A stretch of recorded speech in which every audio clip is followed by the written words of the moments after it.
హైదరాబాద్ ప్రధాన వార్తలు చూసుకున్నట్లయితే శంషాబాద్ ఎయిర్పోర్ట్లో ఇండిగో విమానాలు ఆలస్యం కావడంతో ప్రయాణికులందరూ కూడా తీవ్రంగా ఇబ్బందులు పడుతున్నారు.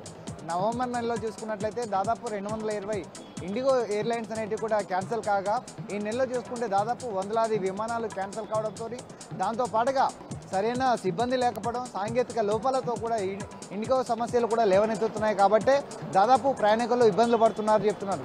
దాదాపు 72 గంటల కాంచి ఈ సమస్య ఉండడం వల్ల ప్రధానంగా చూసుకున్నట్లయితే ముంబై, పూణే, బెంగళూరుకు సంబంధించినటువంటి దాదాపు 300 ఫ్లైట్లు క్యాన్సిల్ కాగా దాంట్లో ప్రధానంగా ముంబైకి బెంగళూరు సంబంధించిన 104 విమానాలు రద్దయినవి కూడా విమాన అధికారులు చెప్తున్నారు. దాంతోపాటుగా హైదరాబాద్ నుంచి బయలుదేరి విమానాలు దాదాపు 43 విమానాలు రద్దు కావడంతో తీవ్రంగా కూడా ప్రయాణికులు ఇబ్బందులు పడే పరిస్థితులు కనబడుతున్నాయి. ముఖ్యంగా చెప్పాలంటే హైదరాబాద్ నుంచి కావచ్చు, పూణే కావచ్చు, దాంతోపాటుగా ఢిల్లీ, గోవా, ఇతర ప్రాంతాలకు వెళ్ళే ప్రయాణికులతో పాటుగా శబరిమలకు వెళ్లాల్సిన ప్రయాణికులు కూడా తీవ్రంగా ఇబ్బందులు పడుతున్నట్టు కూడా చెప్తున్నారు. దాదాపు 41 రోజులు అయ్యప్ప మాల వేసుకొని ఇరుముడి కట్టుకొని బయలుదేరేటువంటి అయ్యప్ప మాలధారణ భక్తులందరూ కూడా వెళ్ళడానికి 10 గంటల కాంచి ఎయిర్పోర్ట్లో ఉంటే దాదాపు ఇప్పటికీ ఇండిగో విమానాలు రాకపోవడంతో ఇబ్బందులు పడుతున్నారు. కాబట్టి దాని ప్రత్యామ్నాయంగా కూడా విమానాలను ఏర్పాటు చేయని కూడా అధికారులకు ప్రయాణికులు చెప్పిన పరిస్థితులు కనబడుతున్నాయి.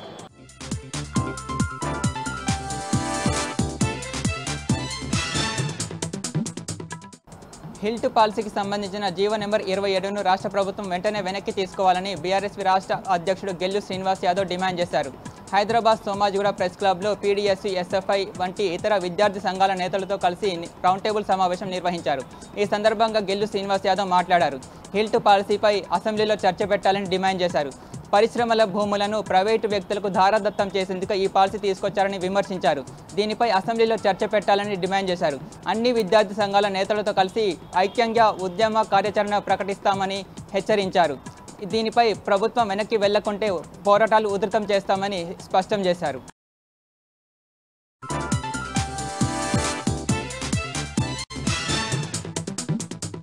తమ సమస్యలు పరిష్కరించాలని డిమాండ్ చేస్తూ ఉస్మానియా యూనివర్సిటీ ర్యాలీ నిర్వహించారు. ఇటీవల జరిగిన సిఎస్ ప్రమోషన్లలో 47 మందికి అన్యాయం జరిగింది. వారికి న్యాయం చేయాలని డిమాండ్ చేస్తున్నారు. అంతేకాకుండా కాంట్రాక్ట్ అసిస్టెంట్ ప్రొఫెసర్లను రెగ్యులరైజ్ చేయాలి. అసిస్టెంట్ ప్రొఫెసర్లకు సంబంధించి వేతనాలకు సంబంధించి యూజీసీ పే స్కేల్ అమలు చేయాలి. పార్ట్ టైం టీచర్లకు సంబంధించి కాంట్రాక్ట్ అసిస్టెంట్ ప్రొఫెసర్గా అప్గ్రేడ్ చేయాలి. అంతేకాకుండా హెల్త్ కార్డులు కూడా అందించాలని ప్రధానంగా డిమాండ్ చేస్తున్నారు. గతంలో సీఎం రేవంత్ రెడ్డి ఉస్మానియా యూనివర్సిటీకి వచ్చిన సందర్భంగా తమ సమస్యలు ప్రస్తావించలేదు, పరిష్కరించలేదు. మరోసారి ఈ నెల 10న వస్తున్నారన్న నేపథ్యంలో ఖచ్చితంగా తమ సమస్యలు పరిష్కరించాల్సిందే అని ఉద్యోగులు డిమాండ్ చేస్తున్నారు.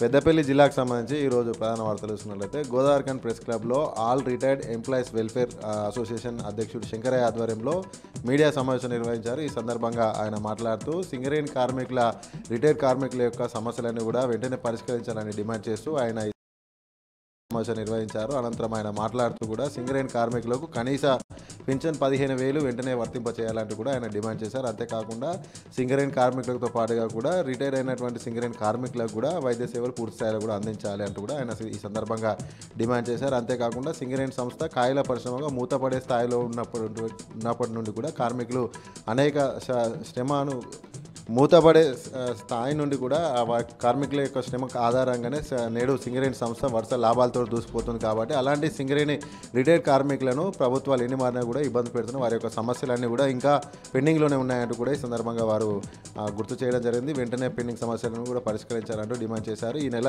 29వ తేదీన సిన్నర్ కాలనీలో జరిగేటువంటి సమావేశానికి పెద్ద ఎత్తున కూడా సింగరేణి రిటైర్డ్ కార్మికులు పాల్గొని విజయవంతం చేయాలంటూ కూడా ఈ సందర్భంగా ఆయన పిలుపునివ్వడం జరిగింది. అలాగే మరొక ప్రధాన వార్త చూసుకున్నట్లయితే గోదావరిఖని ట్రాక్టర్ అసోసియేషన్ ఆధ్వర్యంలో గోదావరిఖనిలో ఆందోళన చేపట్టారు. ఈ సందర్భంగా గోదావరిఖని ట్రాక్టర్ అసోసియేషన్ ఆధ్వర్యంలో ట్రాక్టర్లతో పాటుగా కూడా నిరసన చేపట్టారు. ఈ యొక్క నిరసన ర్యాలీలో భాగంగా జిఎం కాలనీ నుండి ఆర్సీఓ క్లబ్ అలాగే గోదావరిఖని ప్రధాన చౌరస్తా మీదుగా మున్సిపల్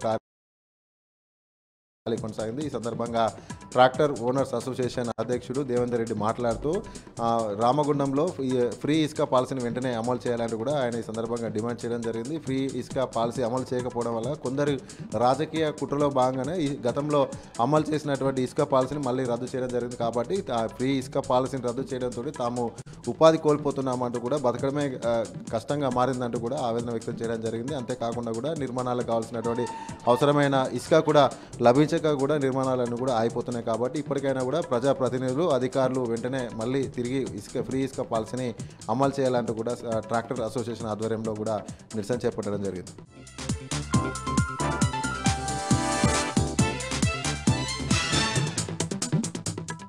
నల్గొండ జిల్లా వార్తలు ఒకసారి చూద్దాం. నల్గొండ జిల్లా తిప్పర్తి మండలం యల్లమగూడ గ్రామంలో బీఆర్ఎస్ పార్టీ సర్పంచ్ అభ్యర్థి నాగలక్ష్మి భర్త యాదగిరిని కిడ్నాప్ చేసి అత్యంత హేయంగా దాడి చేసినటువంటి ఘటన పట్ల బీసీ సంఘాలు తీవ్రంగా ఆగ్రహం వ్యక్తం చేస్తూ ఉన్నారు. ఎక్కడికక్కడ కూడా ధర్నా కార్యక్రమం నిర్వహిస్తూ ఉన్నారు. ఈరోజు చలో యల్లమగూడెం పిలుపుతో పెద్ద ఎత్తున బీఆర్ఎస్ పార్టీ సభ్యుల బృందం బీసీ సంఘాలకు సంబంధించిన నాయకులు గ్రామాన్ని చేరుకొని యాదగిరి కుటుంబాన్ని పరామర్శించారు. కోమరెడ్డి వెంకరెడ్డి అనుచరుల ఆగడాన్ని తీవ్రంగా కూడా ఖండించడం జరిగింది. ఎన్నికల్లో నామినేషన్ వేయకుండా అత్యంత హేయంగా కిడ్నాప్ చేసి 2 రోజుల పాటు వివిధ ప్రాంతాలు తిప్పి తీవ్రంగా గాయపరచడంతో పాటు మద్యంలో మూత్రం పోసి తాపించినటువంటి ఘటన పట్ల వాళ్ళు తీవ్రంగా ఆగ్రహం వ్యక్తం చేస్తూ నిప్పులు జరుగుతూ ఉన్నారు. కోమరెడ్డి వెంకరెడ్డికి తగదు, ఇప్పటికైనా సరే ఆ అనుచరులపైన చర్యలు తీసుకొని పార్టీ నుంచి బర్తరఫ్ చేయాలి. రాష్ట్ర ఎన్నికల సంఘం జిల్లా ఎస్పీ కూడా చర్యలు తీసుకొని గ్రామంలో ప్రశాంతమైనటువంటి వాతావరణంలో అక్కడ ఎన్నికలు జరగలేగా చర్యలు తీసుకోవాలి, భద్రత కల్పించాలంటూ కూడా బీసీ సంఘాల నాయకులు బీఆర్ఎస్ పార్టీ నుంచి ఎంపీ బడుగు లింగ యాదవ్ కూడా పిలుపునివ్వడం జరిగింది. ఇప్పటికే డిమాండ్ కూడా చేయడం జరిగింది. లేనట్లయితే పెద్ద ఎత్తున కూడా ఉద్యమం చేస్తాం. గ్రామంలో అలజడి సృష్టిస్తూ ఉన్నారు. గ్రామంలో శాంతి భద్రతల సమస్యలు తలెత్తుతా ఉన్నాయి. కాంగ్రెస్ పార్టీ గుండాలు ఎక్కడికక్కడ భయభ్రాంతులకు గురి చేస్తున్నారంటూ కూడా బీఆర్ఎస్ పార్టీ సంబంధించినటువంటి సభ్యులు తీవ్రంగా ఆగ్రహం వ్యక్తం చేయడం జరిగింది. ఇప్పటికైనా సరే జిల్లా పోలీసులు కల్పించుకొని రాష్ట్ర ఎన్నికల సంఘం కూడా కల్పించుకొని యల్లమ్మగూడ గ్రామంతో పాటు నల్గొండ జిల్లాలో ఉన్నటువంటి ప్రతి గ్రామంలో కూడా ప్రజాస్వామ్యంగా శాంతియుతంగా ఎన్నికలు జరిగేలాగా చర్యలు తీసుకోవాలంటూ కూడా వాళ్ళ సందర్భంగా డిమాండ్ చేశారు. నల్గొండ జిల్లా సంబంధించి మరొక వార్త. నల్గొండ జిల్లా చండూరు డిప్యూటీ తహసీల్దార్ చంద్రశేఖర్ 15,000 రూపాయల లంచం తీసుకుంటూ ఏసీబీ అధికారులకు పట్టుబడ్డారు. గట్టుపల్లి మండలం తేరేపల్లి గ్రామంలో ఓ ల్యాండ్ రిజిస్ట్రేషన్ సంబంధించినటువంటి సమాచారం అడిగారు. సమాచార హక్కు చట్టం సంబంధించినటువంటి సభ్యులు సమాచారం ఇవ్వడానికి కూడా 15,000 రూపాయలు ఇవ్వాల్సిందిగా చంద్రశేఖర్ ఒత్తిడి తెచ్చారు. ఈ నేపథ్యంలోని విద్యార్థి పరిస్థితుల్లో సమాచార హక్కు చట్టం సంబంధించినటువంటి సభ్యులు ఏసీబీని ఆశ్రయించారు. ఈరోజు బాలానగర్లోని చంద్రశేఖర్ ఇంట్లో 15,000 రూపాయల లంచం తీసుకుంటుండగా రెడ్ హ్యాండ్గా పట్టుకున్న ఏసీబీ అధికారులు నాంపల్లి కోర్టులో ప్రవేశపెట్టారు. ఏసీబీ అధికారులు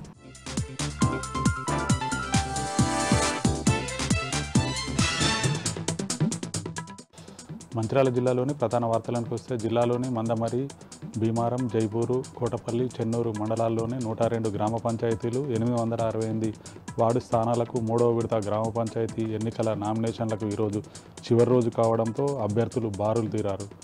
పలు చోట్ల భారీ ర్యాలీలు, డప్పుచప్పులతో నామినేషన్ దాఖలు చేశారు పలువురు అభ్యర్థులు. మంచిర్యాల జిల్లా జైపూర్ మండలం వెంకట్రావుపల్లె సర్పంచ్ అభ్యర్థిగా ట్రాన్స్జెండర్ వైశాలి నామినేషన్ దాఖలు చేశారు. వెంకట్రావుపల్లె సర్పంచ్ స్థానానికి జనరల్ మహిళ రిజర్వేషన్ కేటాయించడంతో వైశాలి నామినేషన్ దాఖలు చేశారు. తనను సర్పంచ్గా గెలిపిస్తే గ్రామాన్ని అన్ని విధాలుగా అభివృద్ధి చేస్తానని తనను గెలిపించాల్సిందిగా గ్రామస్తులను వైశాలి కోరారు. ఓ ట్రాన్స్జెండర్ నామినేషన్ దాఖలు చేయడం స్థానికంగా చర్చానీయాంశంగా మారింది. కుమ్రంభీం ఆసిఫాబాద్ జిల్లా ప్రధాన వార్తలను చూస్తే జిల్లాలోని ఆసిఫాబాద్, కాగజ్ నగర్, తిర్యాని, రెబ్బెన మండలాల్లోని 108 గ్రామ పంచాయతీలు, 938 వార్డు స్థానాలకు 3వ విడత గ్రామ పంచాయతీ ఎన్నికల నామినేషన్ ఈరోజు చివరి రోజు కావడంతో నామినేషన్ దాఖలు చేయడానికి అభ్యర్థులు బారులు తీరారు. కుమ్రంభీం ఆసిఫాబాద్ జిల్లా కేంద్రంలోని మాజీ మంత్రి కొట్నాక భీమరావు చిల్డ్రన్ పార్కులోని అమరవీరుల స్తూపం వద్ద తెలంగాణ రైతాంగ సాయుధ పోరాటంలో తొలి అమరుడు దొడ్డి కొమరయ్య జీవిత చరిత్ర ఆధారంగా రూపొందించిన దొడ్డి కొమరయ్య సినిమా పోస్టర్ను ఆవిష్కరించారు ఎమ్మెల్యే కోవాలక్ష్మి. ఈ కార్యక్రమంలో పలువురు బీఆర్ఎస్ నాయకులతో పాటు దొడ్డి కొమరయ్య చిత్ర బృందం సభ్యులు పాల్గొన్నారు.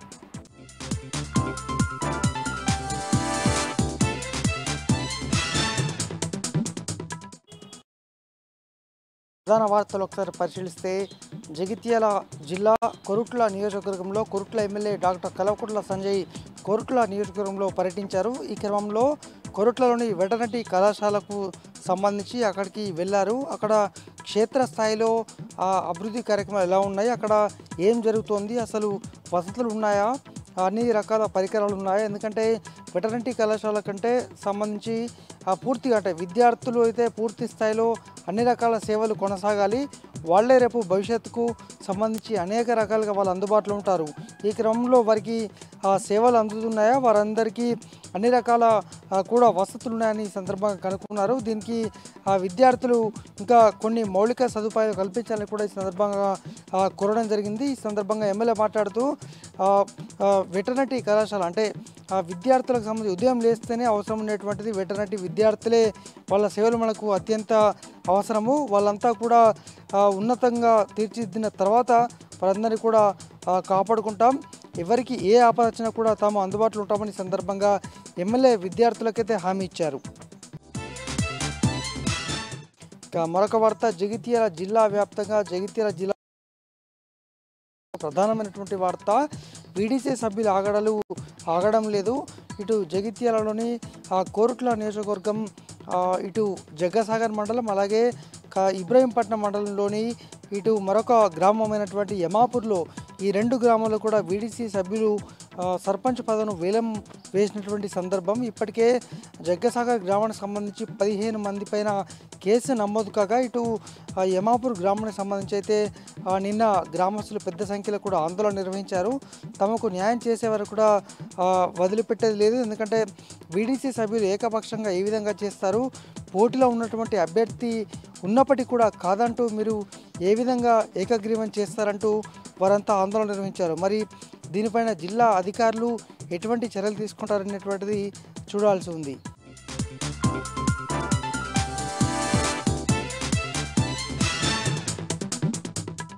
నారాయణపేట జిల్లా మొబైల్ ఫోన్ పోగొట్టుకుంటే సిఈఐఆర్ పోర్టల్లో లేదా దగ్గరలోని పోలీస్ స్టేషన్లో ఫిర్యాదు చేయాలన్నారు నారాయణపేట జిల్లా ఎస్పీ డాక్టర్ వినీత్. నారాయణపేట జిల్లా వ్యాప్తంగా మొబైల్ ఫోన్లు పోగొట్టుకున్న బాధితులకు సిఈఐఆర్ పోర్టల్ ద్వారా రికవరీ చేసిన 106 ఫోన్లను ఎస్పీ వినీత్ అందజేశారు.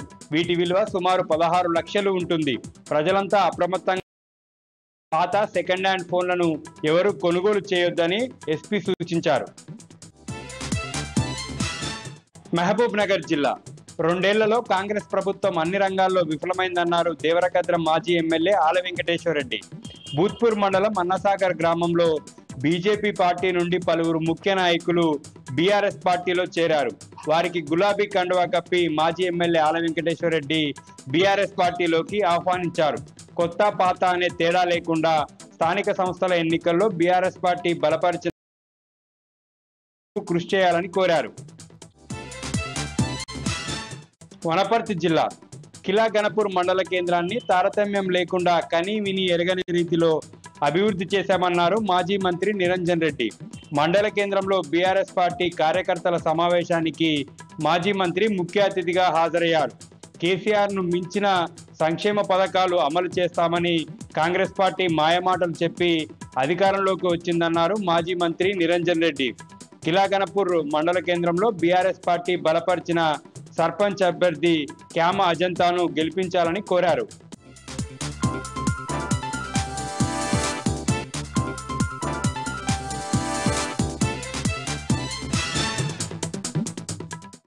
ఖమ్మం జిల్లా రంగనాథపాలెం మండలంలో పర్యటించారు మాజీ మంత్రి పువ్వాడ అజయ్ కుమార్. స్థానిక సంస్థల ఎన్నికల్లో బీఆర్ఎస్ పార్టీ అభ్యర్థుల విజయాన్ని ఆకాంక్షిస్తూ ఆయా గ్రామాల్లో పర్యటించి ప్రజలతో మమేకమయ్యారు. పార్టీ కార్యకర్తలు నాయకులతో సమావేశం నిర్వహించి బీఆర్ఎస్ పార్టీ అభ్యర్థుల విజయం కోసం వ్యూహాలు రచించారు. రంగనాథపాలెం మండలంలో పర్యటించేందుకు వెళ్తున్నటువంటి అజయ్ కుమార్ వాహనాన్ని ఎన్నికల అధికారులకు క్షుణ్ణంగా తనిఖీ చేశారు. వాహనాన్ని రోడ్డు పక్కన ఆపినటువంటి మాజీ మంత్రి పువ్వాడ అజయ్ కుమార్ ఎన్నికల అధికారులకు సహకరించి తనిఖీలు నిర్వహించుకునేలాగా సహకరించారు. దాని తర్వాత చిమ్మపూడి, పాపడపల్లి గ్రామాల్లో పర్యటించినటువంటి అజయ్ కుమార్ బీఆర్ఎస్ పార్టీ అభ్యర్థులకు ఓటు వేయాలని అభ్యర్థించారు. గత 10 ఏళ్లలో బీఆర్ఎస్ పాలనలో గ్రామాలు ఎట్లా ఉండేవి, గడిచిన 2 ఏళ్ల కాంగ్రెస్ ప్రభుత్వంలో గ్రామాలు ఎంత దుర్భరంగా మారాయని అంశాన్ని ప్రజల్లోకి తీసుకెళ్లాలని పిలుపునిచ్చారు. పలు పార్టీలకు సంబంధించినటువంటి కార్యకర్తలు మాజీ మంత్రి పువ్వాడ అజయ్ కుమార్ సమక్షంలో బీఆర్ఎస్ పార్టీలో చేరగా గులాబీ కండువాలు కప్పినటువంటి అజయ్ కుమార్ వారిని పార్టీలకు సాదరంగా ఆహ్వానించారు. భద్రాద్రి కొత్తగూడెం జిల్లా భద్రాచలం మేజర్ గ్రామ పంచాయతీ ఎన్నికల్లో బీఆర్ఎస్ అభ్యర్థి మానే రామకృష్ణ విజయాన్ని ఆకాంక్షిస్తూ భద్రాచలంలో సన్నాహక సమావేశాన్ని నిర్వహించారు. బీఆర్ఎస్ పార్టీ అభ్యర్థికి మద్దతు ప్రకటించినటువంటి సిపిఎం, జీడీపీ పార్టీలతో పాటు గిరిజన సంఘాల జేఏసీ నాయకులు పెద్ద ఎత్తున కార్యక్రమంలో పాల్గొన్నారు. ఎమ్మెల్సీ తాత మధుసూదన్, బీఆర్ఎస్ పార్టీ రాష్ట్ర నాయకులు ఏనుగుల రాకేష్ రెడ్డి, రావులపల్లి రాంప్రసాద్తో పాటు సిపిఎం రాష్ట్ర కార్యదర్శి వర్గ సభ్యులు బండారు రవికుమార్తో పాటు ఇతర ముఖ్య నాయకులంతా ఈ సమావేశంలో పాల్గొన్నారు. మంచివాడు, సౌమ్యుడు, అవినీతి రహితుడు అయినటువంటి మానే రామకృష్ణ విజయం పట్ల ఆ నాయకులంతా ధీమా వ్యక్తం చేశారు. భద్రాచలంలో ఒక ట్రెండ్ సెట్ అయిందని, బీఆర్ఎస్ పార్టీ విజయం సాధిస్తుందని వారు పిలుపునిచ్చారు. దాంతోపాటే కాంగ్రెస్, జనసేన, టీడీపీ, బీజేపీ అభ్యర్థులకు ఓట్లు వేయొద్దని, భద్రాచలం భవిష్యత్ ప్రమాదంలో పడిందని, భద్రాచలాన్ని రక్షించుకోవాలంటే బీఆర్ఎస్ పార్టీ అభ్యర్థి మానే రామకృష్ణ గెలిపే తథ్యమని నాయకులు, కార్యకర్తలు అభిప్రాయపడ్డారు. మంచి వాతావరణం క్రియేట్ అయిందని, మానే రామకృష్ణ మంచి మెజారిటీతో గెలవబోతున్నట్టుగా కూడా సన్నాహక సమావేశంలో పాల్గొన్నటువంటి నేతలు, కార్యకర్తలు బలంగా అభిప్రాయపడ్డారు. భద్రాద్రి కొత్తగూడెం జిల్లా పాల్వంచ పట్టణంలో భారీ రేషన్ మాఫియా ముఠాను విజిలెన్స్ ఎన్ఫోర్స్మెంట్ అధికారులు అదుపులోకి తీసుకున్నారు. మల్లారం జీసీసీ గోడౌన్ నుంచి అక్రమంగా తరలిస్తున్నటువంటి 300 క్వింటాల రైస్ను స్వాధీనం చేసుకున్నారు. ఒక లారీలో మల్లారం జీసీసీ గోడౌన్లో లోడ్ చేసినటువంటి లారీని అక్రమంగా తరలిస్తున్నట్టుగా విజిలెన్స్ ఎన్ఫోర్స్మెంట్ అధికారులకు సమాచారం రాగా స్థానిక సివిల్ సప్లైస్ అధికారులతో కలిసి దాడులు నిర్వహించి లారీని అదుపులోకి తీసుకున్నారు. జీసీసీ గోడౌన్ నుంచే ఈ దందా అంతా సాగుతున్నట్టుగా గుర్తించారు. జీపీఎస్ ట్రాకర్ను కూడా తప్పుదో పట్టించేలాగా లారీకి ఉండాల్సినటువంటి జీపీఎస్ ట్రాకర్ను ఒక బైక్ అమర్చినట్లుగా అధికారులు గుర్తించారు. పట్టుబడినటువంటి బియ్యం దాదాపు 300 క్వింటాలు ఉంటాయని, వీటి మార్కెట్ విలువ 17 లక్షలకు పైన ఉంటుందని విజిలెన్స్ అధికారులు తెలియజేశారు. 16 మంది పైన కేసులు నమోదు చేసినట్టు చెప్తున్నారు. జీసీసీ గోడౌన్ ఇన్ఛార్జ్, కాంట్రాక్టర్, డ్రైవర్తో పాటు 2 గుమస్తాలు, 8 మంది రేషన్ డీలర్లు, మరో ముగ్గురు హమాలీల మీద కేసు నమోదు చేశారు. సీజ్ చేసినటువంటి రేషన్ బియ్యం వాహనంతో పాటు 2 వీలర్ను పోలీస్ స్టేషన్కి తరలించారు. పూర్తి స్థాయి విచారణ కొనసాగిస్తున్నట్టుగా విజిలెన్స్ అండ్ ఎన్ఫోర్స్మెంట్ అధికారులు తెలియజేశారు.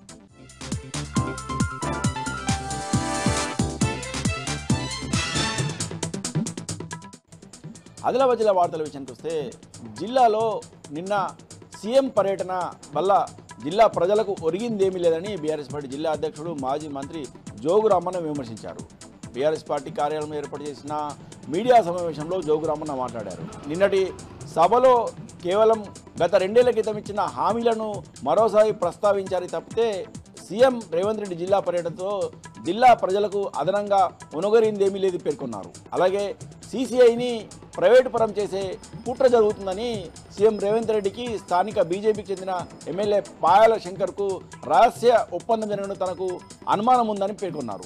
సీసీఐ తెరిపించే వరకు బీఆర్ఎస్ పార్టీ పక్షాన పోరాటం కొనసాగిస్తామని, సీసీఐను తెరిపించే వరకు బీఆర్ఎస్ పార్టీ పోరాడుతుందని పేర్కొన్నారు. అలాగే నిన్నటి సభలో బీజేపీకి చెందిన స్థానిక ఎమ్మెల్యే పాయాల శంకర్ సీఎం రేవంత్ రెడ్డిని పొగడ్తలతో ముంచెత్తడం పట్ల ఆగ్రహం వ్యక్తం చేశారు. స్థానిక బీజేపీ ఎమ్మెల్యే పాయాల శంకర్ కాస్త కాంగ్రెస్ పార్టీకి చెందిన ఎమ్మెల్యేగా వ్యవహరిస్తూ సీఎంను ప్రశంసలతో ముంచెత్తడం పట్ల ఆగ్రహం వ్యక్తం చేశారు. స్థానిక సంస్థల ఎన్నికల వేళ గులాబీ పార్టీలో చేరికల పరంపర కొనసాగుతుంది. బోత్ ఎమ్మెల్యే అనిల్ జాదవ్ సమక్షంలో బోత్ మండల కేంద్రంలో పలువురు యువకులు బీఆర్ఎస్ పార్టీలో చేరారు. ఈ సందర్భంగా ఎమ్మెల్యే అనిల్ జాదవ్ వారికి గులాబీ కండువా కప్పి పార్టీలోకి ఆహ్వానించారు.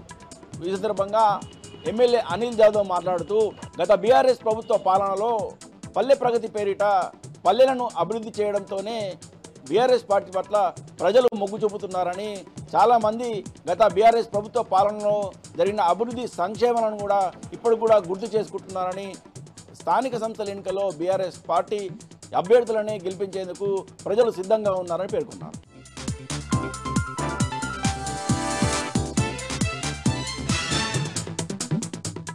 ఉమ్మడి కరీంనగర్ జిల్లా వార్తల విషయానికి వస్తే, ఇటు రాజన్న సిరిసిల్ల జిల్లాకు సంబంధించి చూస్తే, ఇటు దక్షిణ కాశీగా పిలువబడే వేములవాడ రాజన్న ఆలయంలో రోజు రోజుకు భక్తులు పోటెత్తున్నటువంటి పరిస్థితి మనకు కనిపిస్తుంది. ఎందుకంటే మరి కొద్ది రోజుల్లో ఇటు చూసుకుంటే సమ్మక్క సారక్క జాతర ఉన్న నేపథ్యంలో అంటే పలువురు భక్తులు ముందస్తుగా ఇటు రాజన్నను దర్శించుకునే ఆనవాయితీ ఉన్న నేపథ్యంలో ఇటు తెలంగాణ రాష్ట్రం నుంచి కాక పలు రాష్ట్రాలైనటువంటి ఇటు ఛత్తీస్గఢ్ కావచ్చు, మహారాష్ట్ర కావచ్చు, ఇటు ఆంధ్రప్రదేశ్ నుంచి కూడా పెద్ద ఎత్తున భక్తులు తరలి వస్తున్నటువంటి పరిస్థితి కనిపిస్తుంది.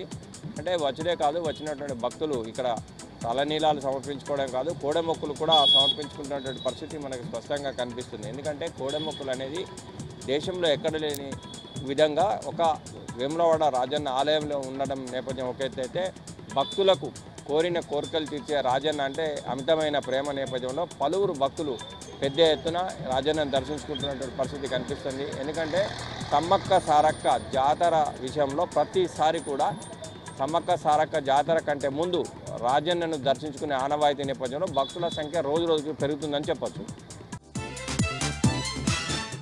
గ్రామ పంచాయతీ ఎన్నికల్లో సంబంధం చూసుకుంటే ఒక విషాదం చోటు చేసుకుందని చెప్పాలి. ఇటు రాజన్న సిరిసిల్ల జిల్లా వేములవాడ అర్బన్ విషయానికి వస్తే చింతల్తానాకు సంబంధించి మురళి అభ్యర్థి పోటీలో ఉన్నటువంటి పరిస్థితి. అంటే గత 2 రోజుల నుంచి కూడా అటు ప్రచారం నిర్వహిస్తున్న నేపథ్యం ఒకైతే ఈరోజు ప్రచారం నిర్వహించడం, మరోవైపు హఠాత్తుగా గుండెపోటు వచ్చిన నేపథ్యంలో మృతి చెందిన సంఘటన వారి కుటుంబానే కాదు గ్రామంలో కూడా విషాదం చోటు చేసుకుందని చెప్పాలి. ఎందుకంటే ప్రజల కళ నెరవేర్చేందుకు ప్రజాప్రతినిధిగా ఏదో ఒకటి చేయాలని, గ్రామానికి ఏదో విధంగా తన వంతు కర్తవ్యంగా చేయాలనుకున్నటువంటి మురళి ఆకస్మికంగా గుండెపోటుతో మరణించడంతో ఆ కుటుంబం విషాదంలో మునుగా ఆ కుటుంబమే కాకుండా ఆ గ్రామంలో కూడా పెద్ద ఎత్తున విషాదం నెలకొందని చెప్పాలి.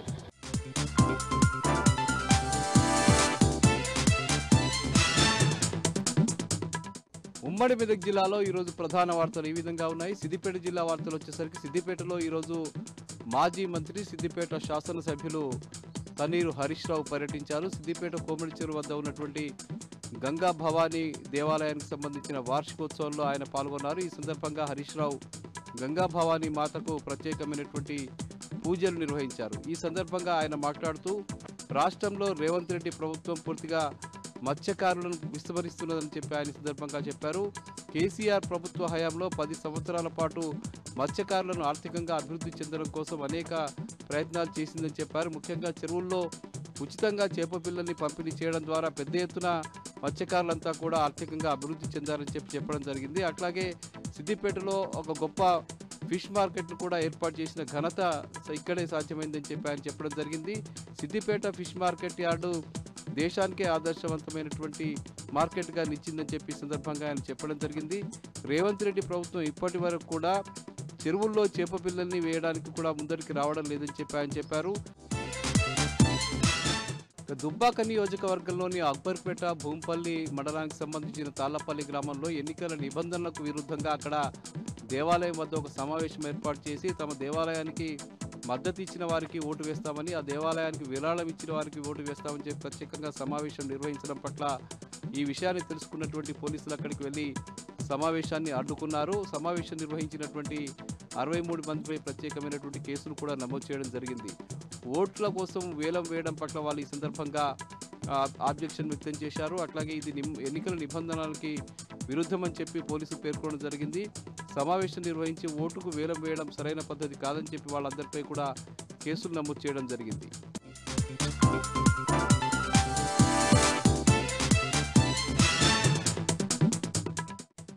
ఇక ఈరోజు నాగర్ కర్నూలు జిల్లా ప్రధాన వార్తలు చూసినట్లయితే కొల్లాపూర్ నియోజకవర్గంలో మంత్రి జూపల్లి కృష్ణారావు అండదండలతో ఆయన సంబంధించిన రాజకీయ కక్ష సాధింపులకు పాల్పడి పలువురు బీఆర్ఎస్ నేతలను అనేక ఇబ్బందులకు గురి చేస్తున్నారని మాజీ ఎమ్మెల్యే బీరం హర్షవర్ధన్ రెడ్డి ఆరోపించారు. కొల్లాపూర్ పట్టణ కేంద్రంలోని 6వ వార్డుకు సంబంధించినటువంటి కురుమయ్య బీఆర్ఎస్ పార్టీకి సంబంధించిన నాయకుడు కావడంతో అతన్ని చాలా ఏళ్లుగా ఇంటి ముందు డబ్బా వేసుకొని కూరగాయలు అమ్ముతూ జీవనం సాగిస్తున్నటువంటి క్రమంలో మున్సిపల్ చైర్మన్ భర్త అయినటువంటి కాంగ్రెస్ నేత ఆదేశాల మేరకు మున్సిపల్ సిబ్బంది అక్కడికి వచ్చేసి ఆ డబ్బాను ఉన్న ఫలంగా తొలగించి ఈడ్చుకెళ్లి జేసీబీ సాయంతో ఊరు బయట పడేశారని చెప్పేసి, దాంతో అతను దాంట్లో ఉన్నటువంటి సామాగ్రిని కూడా తీసుకునేటువంటి సమయం ఇవ్వలేదని చెప్పేసి, ఇదంతా కూడా కేవలం కక్ష సాధింపులతోనే జరుగుతుందని చెప్పేసి, ఇలాంటివి నియోజకవర్గంలో ఎన్నో చేస్తున్నారని చెప్పేసి కూడా మాజీ ఎమ్మెల్యే బీరం హర్షవర్ధన్ రెడ్డి ఆరోపించినటువంటి పరిస్థితి కనిపించింది. సందర్భంగా బాధితుడు కురుమయ్య మాట్లాడుతూ కేవలం నేను బీఆర్ఎస్ పార్టీకి సంబంధించినటువంటి వ్యక్తిని కావడం, బీఆర్ఎస్ అభిమాని కావడమే ఇదంతా కూడా కావాలని కాంగ్రెస్ నాయకులు ఇదంతా కూడా చేశారని చెప్పేసి, తన ఉపాధిని కొల్లగొట్టారని చెప్పేసి, ఇవన్నీ ఎన్ని చేసినా కానీ తాను భయపడే ప్రసక్తి లేదని చెప్పేసి కూడా ఆయన తేల్చి చెప్పినటువంటి పరిస్థితి కనిపించింది. ఎవరైతే నాకు అన్యాయం చేశారో వాళ్ళ పైన న్యాయ పోరాటం చేస్తానని చెప్పేసి కూడా బాధితుడు తెలిపినటువంటి పరిస్థితి కొల్లాపూర్లో కనిపించింది. మరొక వార్త చూసినట్టయితే చారగొండ మండలం ఎర్రవల్లి గ్రామంలో జరుగుతున్నటువంటి రిలే దీక్షలు ఈరోజు 3వ రోజుకు చేరాయి. దీనికి సంబంధించి ఎర్రవల్లి గోకారానికి సంబంధించిన రిజర్వాయర్ సామర్థ్యం తగ్గించాలని చెప్పేసి, లేని పక్షంలో ఎన్నికలు బహిష్కరిస్తామని చెప్పేసి కూడా ఇప్పటికే ఎర్రవల్లి తండాలకు సంబంధించిన గ్రామస్తులు హెచ్చరిస్తూ రిలే దీక్షలకు దిగినటువంటి పరిస్థితి కనిపించింది. వాళ్ళు చెప్పినట్టుగానే ఈరోజు నామినేషన్లకు తుది గడువు అయిపోయినప్పటికీ కూడా ఏ ఒక్కరు కూడా గ్రామ పంచాయతీలో వాళ్ళు నామినేషన్లు వేయలేదు. పూర్తి స్థాయిలో ప్రభుత్వం పైన ఇక నుంచి పోరాటం చేస్తామని చెప్పేసి, మా గ్రామము మా పొలాలన్నీ కూడా మునిగిపోతే మేము ఎట్లా ఉండాలని చెప్పేసి, కేవలం మాకు ఎన్నికలు శాశ్వతం కాదు, మా గ్రామము మా ఊర్లే శాశ్వతం అని చెప్పేసి కూడా వాళ్ళు తేల్చి చెప్పినటువంటి పరిస్థితి. పోలీసు అధికారులు వచ్చేసి సంజాయించినప్పటికీ కూడా వాళ్ళు ససేమిరా అనడంతో పాటు ఈ రోజు నామినేషన్ల తుది గడువు ఉన్నప్పటికీ కూడా ఎవరు కూడా నామినేషన్లు వేయకపోవడంతో ఈ గ్రామ పంచాయతీ ఎన్నికల్లో ఎర్రవల్లి గ్రామానికి గ్రామ పంచాయతీ సంబంధించినటువంటి ఒక్క నామినేషన్ కూడా దాఖలు కాకపోవడంతో వాళ్ళు గ్రామస్తులంతా కూడా మూకుమ్మడిగా ఎన్నికలను బహిష్కరించినట్లయిందని చెప్పవచ్చు.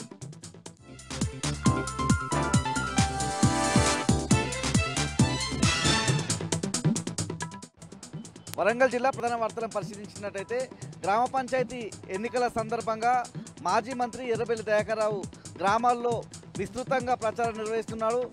బీఆర్ఎస్ బలపరిచిన సర్పంచ్ అభ్యర్థుల తరఫున వర్ధనపేట మండలంలోని పలు గ్రామాల్లో ఆయన ప్రచారం నిర్వహించారు. ఈ సందర్భంగా రేవంత్ రెడ్డి ప్రభుత్వాన్ని, సీఎం వ్యవహార శైలిని ఎండగట్టినటువంటి సందర్భం కనిపిస్తూ ఉంది. అన్ని వర్గాల ప్రజలను మోసం చేసిన తీరు సీఎం రేవంత్ రెడ్డికి ఉందన్నటువంటి అంశాన్ని ఎర్రబెల్లి దయాకర్రావు తన ప్రచారంలో భాగంగా ప్రజలకు వివరించారు. హన్మకొండ జిల్లా ప్రధాన వార్తలను పరిశీలించినట్టయితే దీక్షా దివస్ కార్యక్రమాల్లో భాగంగా ఇవాళ హన్మకొండ జిల్లా బీఆర్ఎస్ పార్టీ కార్యాలయంలో తెలంగాణ తొలి ముఖ్యమంత్రి ఉద్యమ నేత కేసీఆర్ చరిత్ర, త్యాగాలు, అదేవిధంగా ఉద్యమకారుల పోరాటానికి సంబంధించినటువంటి అంశాలు నేటి తరానికి తెలిసే విధంగా విద్యార్థులకు వ్యాసరచన పోటీలను నిర్వహించారు. ఈ పోటీలను ఎమ్మెల్సీ తక్కెళ్లపల్లి రవీంద్రరావుతో కలిసి హన్మకొండ జిల్లా బీఆర్ఎస్ అధ్యక్షుడు, ప్రభుత్వ మాజీ చీఫ్ విప్ దాస్యం వినయ్ భాస్కర్ ప్రారంభించారు. బీఆర్ఎస్ ఆధ్వర్యంలో, బీఆర్ఎస్వి ఆధ్వర్యంలో ఈ పోటీలు అయితే కొనసాగినటువంటి సందర్భం కనిపిస్తూ ఉంది. ముఖ్యంగా వ్యాసరచన పోటీల సందర్భంగా ఎమ్మెల్సీ తక్కెళ్లపల్లి రవీంద్రరావు, అదేవిధంగా దాస్యం వినయ్ భాస్కర్ మాట్లాడుతూ ఆనాటి గుర్తులు, అదేవిధంగా త్యాగాలు, తెలంగాణ ఉద్యమం కోసం జరిగినటువంటి పోరాటం నేటి తరానికి ఉందని పేర్కొన్నారు.